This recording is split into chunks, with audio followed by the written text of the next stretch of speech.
तो भाई लोग कैसे हो। आज मैं आप लोग के लिए लाया हूँ कटा हुआ हाथ। ये पार्ट 2 है। इसका पार्ट 1 काली मौत।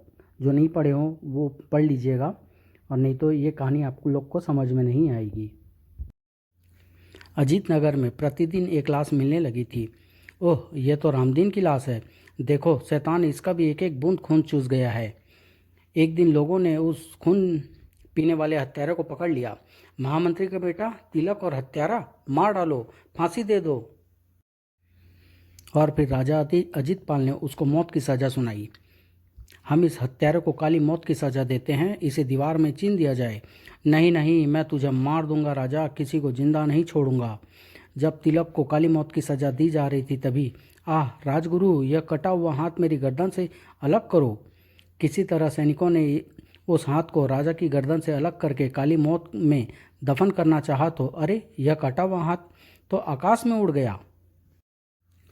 तिलक को दीवार में चीनकर काली मौत की सजा दे दी गई।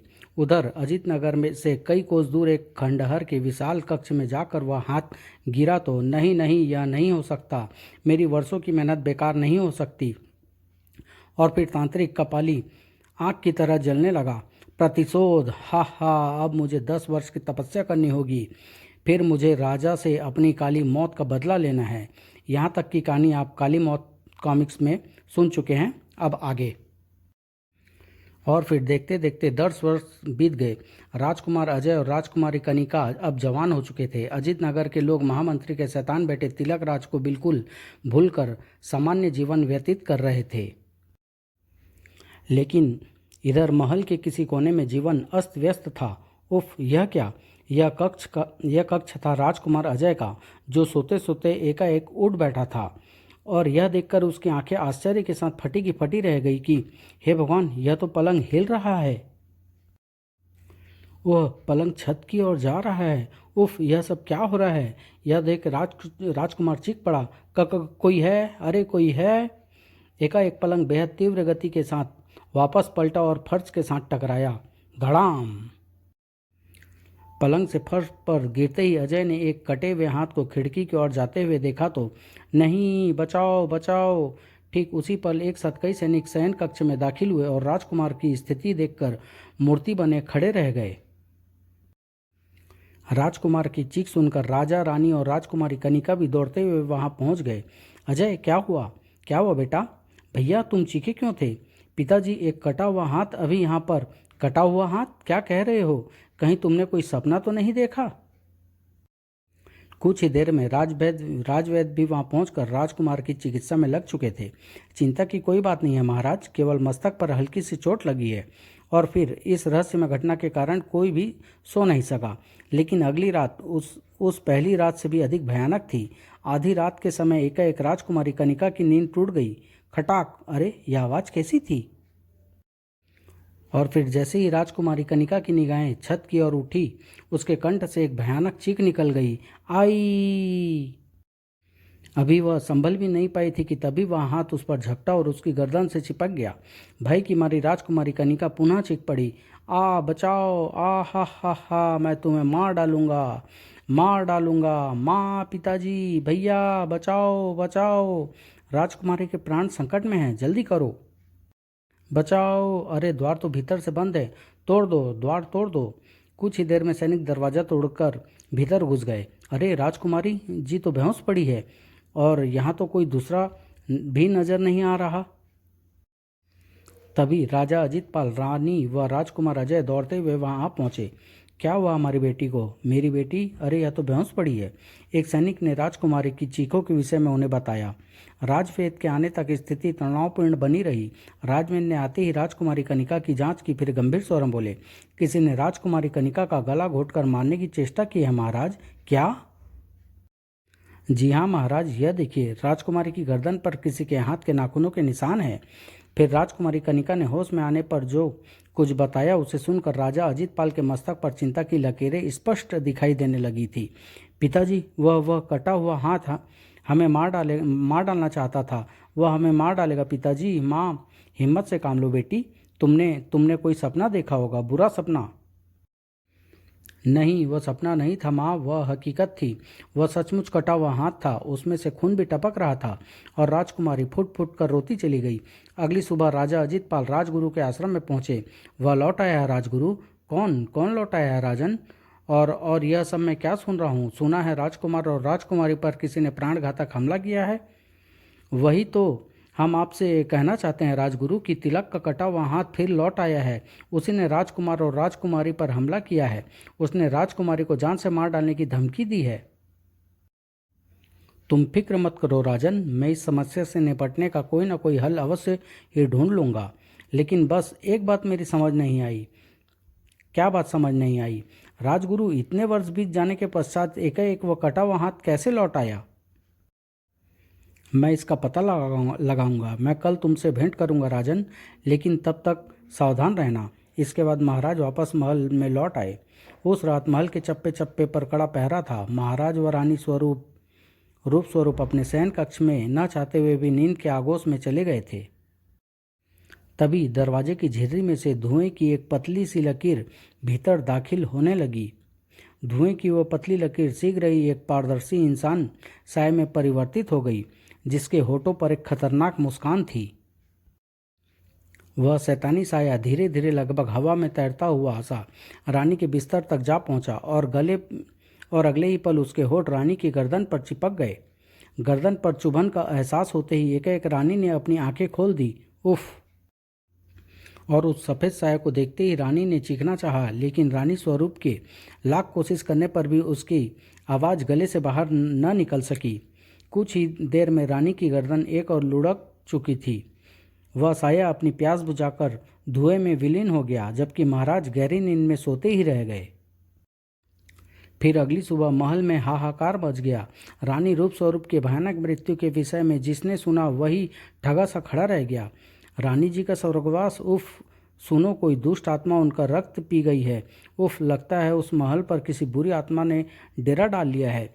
राजकुमार अजय और राजकुमारी कनिका को तो माँ के सौ पर पछाड़े खाकर गिर रहे थे, फुट फुट कर रो रहे थे। ओह माँ, यह क्या हो गया माँ? उफ माँ, तुम हमें छोड़कर क्यों चली गई? आह, उस शैतानों ने रानी को मार डाला और मैं गहरी नींद सोता रह गया। देखिए पिताजी, माँ की गर्दन पर भी उस कटे हुए हाथ के निशान हैं। पिताजी, 8-10 वर्ष पहले तिलक का कटा हुआ हाथ आकाश में उड़ गया था। कहीं यह वही हाथ तो नहीं है? हाँ बेटे, यह वही हाथ है। शायद वह हमसे प्रतिशोध ले रहा है। पिताजी, फिर इस कटे हुए हाथ का नाश कैसे किया जा सकेगा? इस संकट से केवल राजगुरु ही बचा सकते हैं। और कुछ ही देर में राजगुरु भी वहां आ पहुंचे। मुझे रानी जी की इस आकस्मिक मृत्यु का समाचार सुनकर बहुत अफसोस हुआ है राजन, लेकिन अब वह कटा हुआ हाथ मनमानी नहीं कर सकेगा। यह पवित्र मालाएं अपने गले में पहन लो और इन्हें कभी शरीर से अलग मत करना। जो आज्ञा गुरुदेव। तीनों ने उन मालाओं को तुरंत गले में पहन लिया। लेकिन यह क्या माला ही इस भयंकर समस्या का हल है क्या? इस तरह हम आजीवन इस भयंकर खतरे से मुक्त रह सकेंगे? जब तक यह मालाएं तुम्हारे गले में पड़ी रहेगी, वह शैतान तुम्हें छू भी न सकेगा। बस अभी मुझे यही कहना है। महल से कई कोस दूर तांत्रिक कपाली, जय महाकाल! हे महादेव, तुम्हारे आदेश के अनुसार मैंने 10 वर्ष तक कठोर तपस्या की और तिलक की आत्मा को शक्तिशाली बनाया है। लेकिन महाकाल, मैंने उसे अपना शिष्य चुना था और सोचा था कि मेरे बाद आपकी सेवा का भार मेरा शिष्य ही संभालेगा। लेकिन मेरी कामना अभी भी अधूरी है महाकाल। मेरी सांसें केवल इसलिए अटकी हुई है कि मैं इसे अभी तक विधिवत रूप से अपना शिष्य बनाकर गद्दी नहीं सौंप सका। मुझे रास्ता दिखलाओ हे देव, अन्यथा मृत्यु के बाद मेरी आत्माएं कष्टपूर्ण स्थिति में भटकती रहेगी। वत्स कपाली, तुम्हारी इच्छा अवश्य पूर्ण होगी, लेकिन तिलक को अपना शिष्य बनाने से पूर्व तुम्हें उसका शरीर प्राप्त करना होगा ताकि तिलक की आत्मा उसमें प्रवेश कर सके। तत्पश्चात वह उसका पुनर्जीवन होगा और वह पहले से भी अधिक शक्तिशाली व भयानक बन जाएगा। लेकिन तिलक का शव तो महल के तहखाने की दीवारों में दफन है, तो उन दीवारों को तोड़ डालो। शव का मिलना बेहद आवश्यक है, अन्यथा तिलक को अपना शिष्य बनाने का विचार त्याग दो। क्या इस काम में मैं किसी की मदद ले सकता हूँ? बिना किसी की मदद के तुम यह कार्य करना भी नहीं, क्योंकि अगर तुम पकड़े गए तो तुम्हारा भी वही हाल किया जा सकता है जो 10 वर्ष पूर्व तुम्हारे तिलक का हुआ था। धन्यवाद महाकाल। अब मैं तुम्हें अंतिम बार तभी याद करूँगा जब तिलक का शरीर प्राप्त कर लूँगा। उसके इतना कहते ही महाकाल ने बोलना बंद कर दिया। यह देख तांत्रिक कपाली की सुर्ख आंखों में बला किसी चमक उभर आई और वह किसी खूनी भेड़िया के समान घुर्रा उठा। तुम फिक्र मत करना तिलक, मैं शीघ्र ही तुम्हें नया जन्म दूंगा, शीघ्र ही। इसके बाद वह अपना आसन छोड़कर उठा और एक तरफ चल पड़ा। इस काम में केवल एक ही व्यक्ति मेरी मदद कर सकता है और वह भी अच्छा है कि वह यही है मेरे पास। उधर राजकुमारी कनिका और राजकुमार अजय, यह तुम क्या कह रही हो कनू? तुम्हारा दिमाग तो ठीक है ना? मैं सच कह रही हूँ भैया। अपने कक्ष की खिड़की से मैंने अपनी आंखों से एक नकाबपोश को उस खाने की ओर जाते देखा है जिसमें 10 वर्ष पूर्व उस दरिंदे तिलक को काली मौत दी गई थी। कौन हो सकता है वह, और इस समय वह तहखाने में क्यों जाने लगा? कहीं इस सब रहस्यमय घटनाओं में उस नकाबपोश का संबंध तो नहीं?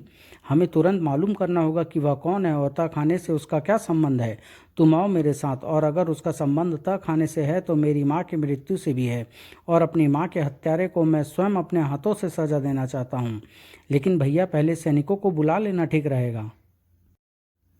नहीं कनू, इस प्रकार पूरे महल में हलचल मच जाएगी और मैं नहीं चाहता कि इसका लाभ उठाकर वह नकाबपोश हमारी निगाहों से गायब हो जाए। फिर हमें घबराने की क्या आवश्यकता है? हमारे पास राजगुरु की दी पवित्र मालाएं हैं। ठीक है, चलो भैया। दोनों धड़कते हुए दिलों के साथ तहखाने की ओर चल पड़े। वहां पहुंचकर उन्होंने देखा, अरे तहखाना का ताला खुला पड़ा है। इसका मतलब कि उन नकाबपोश के पास इस ताले की चाबी थी। दोनों पंजों के बल चलते हुए तहखानों की सीढ़ियां उतरने लगे। तभी अचानक दोनों बुरी तरह से चौंक पड़े। वह काली मौत को खोदने का प्रयास कर रहा है। शायद इसी चार दीवारी में तिलक को दफन किया गया था। यह देख उत्तेजित राजकुमार अजय तुरंत गरज उठा, ठहरो, कौन हो तुम? किसी की उपस्थिति का एहसास होते ही वह नकाबपोश पलटा और अगले ही क्षण उसने राजकुमार पर आक्रमण कर दिया। भैया बचो! आह! ओह! नकाबपोश ने बेहद तेजी के साथ कुदाल का वार राजकुमार अजय पर किया। अजय भी उतनी ही फुर्ती के साथ स्वयं को झुकाई देकर बच गया। आह भैया! नकाबपोश तहखाने के दरवाजे की ओर लपका। तुम बचकर नहीं भाग सकते दुष्ट! अजय वहीं से छलांग लगाकर नकाबपोश के पांव में बेड़िया बनकर लिपट गया। मैं तुझे भागने नहीं दूंगा हत्यारे! यह देखते ही नकाबपोश ने दूसरे पांव की ठोकर अजय के सिर पर जड़ दी। इस कोशिश से पकड़ ढीली होते ही नकाबपोश पुनः सीढ़ियों की तरफ लपका। राजकुमार अजय उसके पीछे पीछे तहखाने से बाहर आया, लेकिन अरे कहाँ गया? तभी पहरे पर तैनात कुछ सैनिक वहां आ पहुंचे और राजकुमार अजय को इस अवस्था में देखकर वे चकित हो पूछने लगे, राजकुमार जी, आप इस वक्त यहाँ? यह समय इन बातों का नहीं है मूर्खों, उसे पकड़ो। पूरे महल में के सैनिकों और पहरेदारों को सावधान कर दो। एक नकाबपोश जिसके हाथ में कुदाल है बच कर न निकलने पाए। जाओ जल्दी करो। ओह! उधर तहखाने में राजकुमारी कनिका सीढ़ियों से नीचे गिरती चली गई। फर्श से टकराने के पश्चात मानो उसका मस्तिष्क ही जड़ होकर रह गया। आह! ठीक उसी पल एक कटा हुआ हाथ उसके निकट पहुंच चुका था। उसी क्षण राजकुमारी कनिका ने आंखें खोल दी और अपने सामने कटे हुए हाथ को देखते ही उसकी चीख निकल गई, आई ही। और तभी वह कटा हुआ हाथ धुएं के साथ एक सफ़ेद साये में परिवर्तित हो गया। नहीं! अचानक साये ने हाथ बढ़ाकर उसे अपनी पकड़ में लेना चाहा, लेकिन उसके राजकुमारी कनिका के शरीर को स्पर्श करते ही एक विद्युत सी कौंधी, कड़ाक! दूसरे ही पल वह साया वहां से गायब हो गया। और तभी बदहवास से राजकुमार अजय ने वहां प्रवेश किया। क्या हुआ कनू? मैं आ रहा हूँ कनू, भैया! अजय के निकट पहुंचते ही कनिका उसके सीने से लगकर फुट फुट कर रो पड़ी। भैया वो फिर आया था भैया, वो मुझे मार डालना चाहता था। हिम्मत से काम ले मेरी बहन। भैया अगर आज राजगुरु की दी हुई यह पवित्र माला मेरी गर्दन में न होती तो शायद वह मुझे मार डालने में कामयाब हो जाता। ओह! दोनों तुरंत तहखाने से बाहर निकल आए। तभी कुछ सैनिकों ने आकर सूचना दी, क्षमा करें राजकुमार जी, सैनिकों ने महल का चप्पा चप्पा छान मारा है, लेकिन कोई साया हमें दिखाई नहीं पड़ा। इस दौरान न ही कोई महल से निकला और न ही भीतर आया। यह कैसे हो सकता है? कुछ सोचकर राजकुमार अजय ने आदेश दिया, अच्छा ठीक है, तुम इस तहखाने के द्वार पर सख्त पहरा दो। ध्यान रहे कोई परिंदा भी तुम्हारी निगाहों से बचकर भीतर घुसना नहीं चाहिए। जो आज्ञा। तभी एक सैनिक राजकुमार के पास आया। महाराज ने आपको तुरंत अपने कक्ष में बुलाया है राजकुमार जी। हम अभी आते हैं। आओ कनू। कनू, तुम पर तह खाने में क्या गुजरी इस बात का पता पिताजी को न चले तो बेहतर होगा। जी भैया, मैं ध्यान रखूंगी। कक्ष में राजा अजीत पाल के साथ सेनापति वीरभद्र भी उपस्थित थे। उन्हें देखते ही राजा ने तुरंत आगे बढ़कर पूछा, हमने सुना है बच्चों कि तुम दोनों काली मौत के तह खाने में गए थे। जी पिताजी, आपने बिल्कुल सुना है, सही सुना है। सारी कहानी सुन लेने के बाद सेनापति चिंतातुर स्वर में बोला, लेकिन महाराज, हमने महल के भीतर से किसी आदमी को बाहर जाते हुए नहीं देखा। फिर वह नकाबपोश महल में कहाँ गायब हो गया? और फिर कुछ सोचकर राजा अजीत पाल चौंक कर बोले, ओह, हम जानते हैं सेनापति, वह नकाबपोश कहाँ गायब हो गया। आओ हमारे साथ चलो। चारों तह खाने के निकट एक कक्ष में पहुंचे। इस पूजा स्थल को देख रहे हो सेनापति? और बेटी, तुम्हारा शयन कक्ष इसके बिल्कुल सामने है। अब देखो। जी पिताजी। राजा अजीत पाल ने शिव की मूर्ति घुमाई तो फर्श में एक द्वार बनता चला गया। फिर वे सब सीढ़ियां उतरकर नीचे पहुंचे। इधर देखो, इस स्थान पर वर्षों से कोई नहीं आया, लेकिन यहाँ पर किसी के कदमों के ताजे निशान बने हुए हैं। कोई यहाँ से गुजरा है। ओह, तो इसका मतलब वह नकाबपोश इस रास्ते से निकल गया। लेकिन उस नकाबपोश को इस गुप्त रास्ते का पता कैसे चला, जबकि इतने वर्षों से यहाँ रहते हुए भी मुझे इसका कुछ पता नहीं था। आप ठीक कह रहे हैं सेनापति, इस गुप्त रास्ते के बारे में मेरे और महारानी के अलावा केवल महामंत्री जी ही जानते थे। महामंत्री जी? लेकिन वह तो पिछले 10 वर्षों से लापता है। इसका मतलब कि वह नकाबपोश महामंत्री जी थे, लेकिन पिताजी, उन्हें इस प्रकार छिप कर आने और काली मौत को खोदने की क्या जरूरत थी? शायद अपने बेटे तिलक राज की लाश लेने आए होंगे। 10 वर्षों के बाद अचानक उन्हें तिलक की लाश की क्या जरूरत पड़ गई? यही सब तो मेरी समझ में नहीं आ रहा है, लेकिन मेरी समझ में आ चुका है राजन। राजगुरु के स्वर को सुनकर चारों तुरंत उनकी ओर पलट गए। उनका अभिवादन स्वीकार करने के बाद राजगुरु बोले, वही खतरा फिर सिर उठने वाला है राजन, जिससे 10 वर्ष पूर्व तुम निपट चुके हो।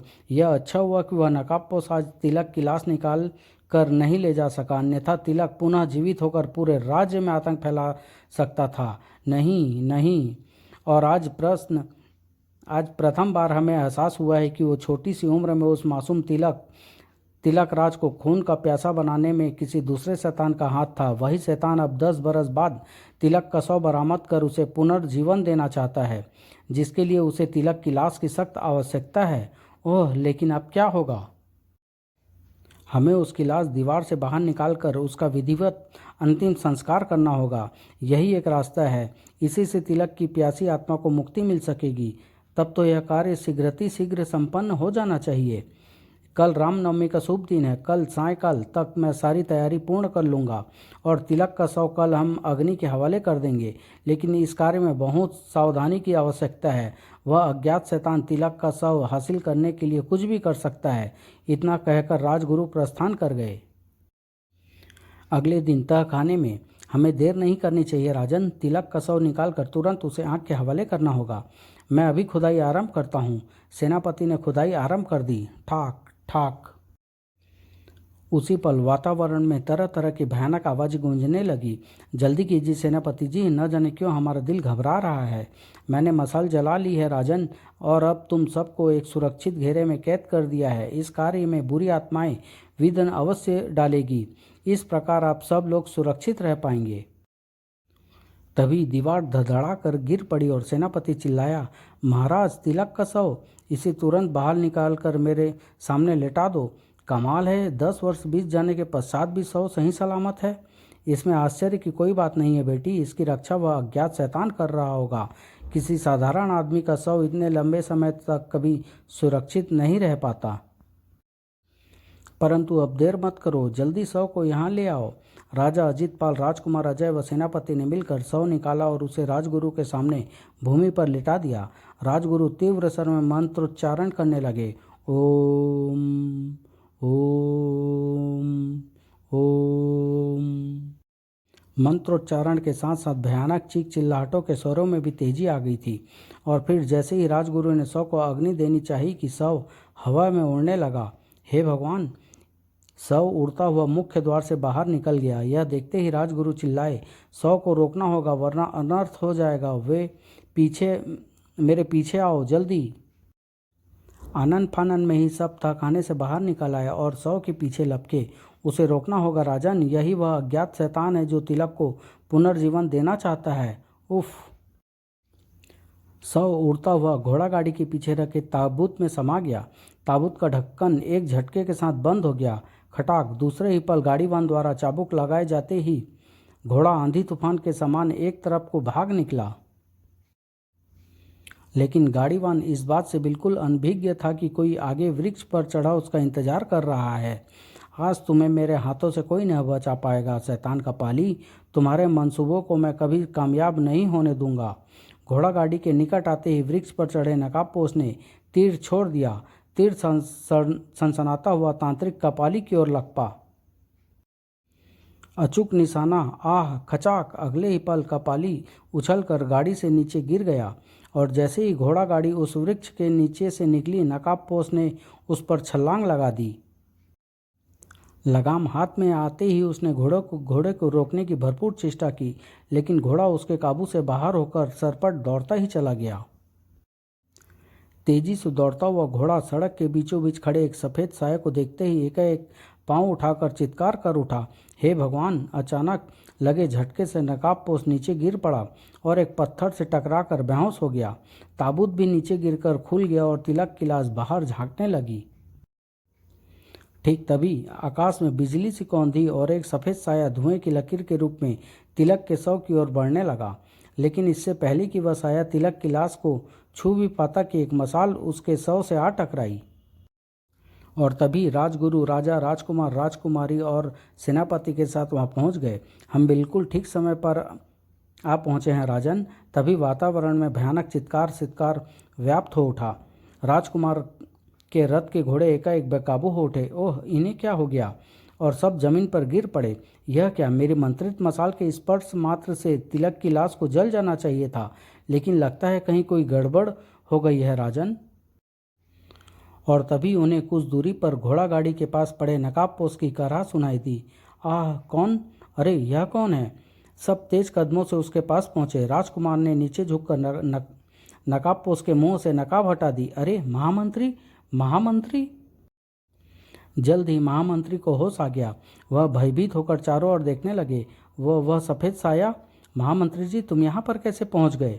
महाराज, मुझे अफसोस है कि मेरा बेटा तिलकराज हत्यारा था, लेकिन उस बदनसीब को इसमें तुम्हारा कोई कसूर नहीं है महामंत्री जी। उसका किसी दुष्ट ने अपना शिकार बनाया था। लेकिन महामंत्री जी, आप इतने वर्षों कहाँ रहे? उस दिन अचानक कहाँ चले गए थे? महाराज, जिस तांत्रिक कपाली ने मेरे बेटे तिलक को शैतान बनाया था, मैं उसी दुष्ट की कैद में सड़ रहा था। ठहरिए, मैं आपको उस तांत्रिक कपाली की सारी कहानी सुनाता हूँ। जिस दिन से रात को तिलक अपने मामा के घर से अकेला लौटा था, वह उदास सा रहने लगा था। उस शैतान तांत्रिक कपाली ने उसे अपना शिकार बना लिया था। और फिर जब तिलक को काली मौत का दंड दिया जा रहा था, मैं उस समय महल में प्रवेश कर ही रहा था कि एक व्यक्ति को देखकर चौंक पड़ा। अरे, यह अजीबोगरीब वेशभूषा धरता किए यह कौन व्यक्ति है? लगता है यह महल के भीतर प्रवेश पाना चाहता है। शायद कड़े पहरे के कारण भीतर नहीं घुस पा रहा है। वेशभूषा और शक्ल सूरत से वह मुझे भयानक तांत्रिक लग रहा था। और जो कुछ उन दिनों राज्य में तिलक के साथ घटा था, उस दुर्घटना में भी मुझे किसी तांत्रिक का हाथ होने का आशंका हो रही थी। तभी कुछ लोग महल से बाहर निकले। शुक्र है ईश्वर का कि वह शैतान तिलकराज मारा गया। इतना सुनकर वह क्रोधित अंदाज में एक और चल पड़ा। मुझे इसका पीछा करके जानना होगा कि यह कौन है और यहाँ क्या करने आया था। चलते चलते वह एक गुफा तक जा पहुंचा। उसके भीतर जाने के पश्चात मैं भी गुफा में प्रवेश कर गया। और तभी हा हा हा हा, मेरा पीछा करता हुआ तू यहाँ तक आ गया मूर्ख, लेकिन यहाँ से अब तू बचकर नहीं जा सकेगा। फिर जब मैंने उसे बताया कि मैं तिलक का पिता हूँ, तो इस नाते उसने मुझे मारा नहीं बल्कि पूरे 10 बरस कैद किए रखा। महल में तिलक का शव लाने के लिए भी उसी ने मेरा मस्तिष्क अपने अधिकार में लेकर मुझे विवश कर भेजा था। और महाराज, वह भी कपाली ही था जिसने एक रात तिलक के शक से बचाने के लिए कलवा पर कांटे से आक्रमण किया था। आज बरसों की कैद के बाद मुझे फरार होने का मौका मिल गया। मैं जानता था कि शैतान तिलक का शव लेकर इसी रास्ते से जाएगा, अतः मैं यह तांत्रिक कपाली का ही अभिमंत्रित तीर कमान लेकर उसकी मौत के स्वरूप मैं उस वृक्ष पर चढ़ा उसके वहां पहुंचने का इंतजार कर रहा था। फिर जैसे ही शैतान उस वृक्ष के निकट पहुंचा, मैंने तीर चलाकर उसे मार डाला और फिर वृक्ष से उस घोड़ा गाड़ी पर कूद पड़ा। लेकिन फिर क्या हुआ राजगुरु? मैंने उस घोड़ा गाड़ी को रोकने का भरसक प्रयत्न किया, लेकिन वह मेरे काबू में नहीं आया। और फिर अचानक सड़क के बीचों बीच एक सफ़ेद साये को देखकर वह रुका तो मैं झटके से नीचे गिरकर बेहोश हो गया। अभी महामंत्री ने अपनी बात खत्म ही की थी कि एकाएक राजगुरु बोल उठे, राजन, अब मुझे तिलक की लाश के न जल पाने का कारण ज्ञात हो गया है। जब तक तिलक का कटा हुआ हाथ नहीं होगा यह लाश नहीं जल पाएगी। हमें शीघ्र ही उस कटे हुए हाथ को लेकर आना होगा, नहीं तो मसाल के बुझते ही खूनी आत्मा हम सबको खत्म कर देगी। लेकिन हम उस कटे हुए हाथ को कैसे ला सकते हैं? पता नहीं वह हाथ कहाँ होगा। वह हाथ तांत्रिक कपाली के खंडहर में है और मैं उसका पता जानता हूँ। महामंत्री जी, फिर आप जल्दी से मेरे साथ चलिए, मैं उस खंडहर से कटे हुए हाथ को ले आऊँगा। ठीक है, मैं तुम्हें उस खंडहर में ले चलता हूँ। फिर वे दोनों रथ की ओर बढ़े, लेकिन तभी राजकुमारी कनिका उनकी ओर दौड़ी। भैया, मैं भी आपके साथ चलूँगी, आपको अकेले नहीं जाने दूंगी। राजकुमार, हर हालत में तुम्हें मसाल बुझने से पहले लौट कर आना है। कुछ पलों में रथ उनकी आंखों से दूर जाकर ओझल हो गया। आंधी तूफान की तरह रथ को दौड़ाते हुए वे तीनों घने जंगल में वीरान खंडहर के पास पहुंचे। बस यहीं रोक दो, सामने खंडहरों में तांत्रिक कपाली का निवास है। तेज कदमों से चलते हुए तीनों खंडहर में प्रवेश कर गए। कुछ पलों के बाद तीनों कटे हुए हाथ के पास पहुंच गए। वह रहा, वो कटा हुआ हाथ, मैं उसे अभी उठा कर लाता हूँ। लेकिन जैसे ही राजकुमार अजय ने उस कटे हुए हाथ को उठाना चाहा था, तभी धुएं की एक लकीर प्रकट हुई और एक साये में परिवर्तित होती चली गई। हा हा, तुम इस कटे हुए हाथ को यहाँ से नहीं ले जा सकते राजकुमार। अब तुम्हें मेरे हाथों से कोई नहीं बचा सकेगा। हा हा हा। और तभी एक भयंकर उल्लू राजकुमार पर झपटा। ओह, मेरी माला झपट कर ले गया, अब क्या होगा? उल्लू के माला झपट कर ले जाते ही उस सफ़ेद साये के मुंह से रंग बिरंगा धुआं निकलने लगा और राजकुमार उस धुएं में घिरता चला गया। वह राजकुमार को धुएं ने घेर लिया।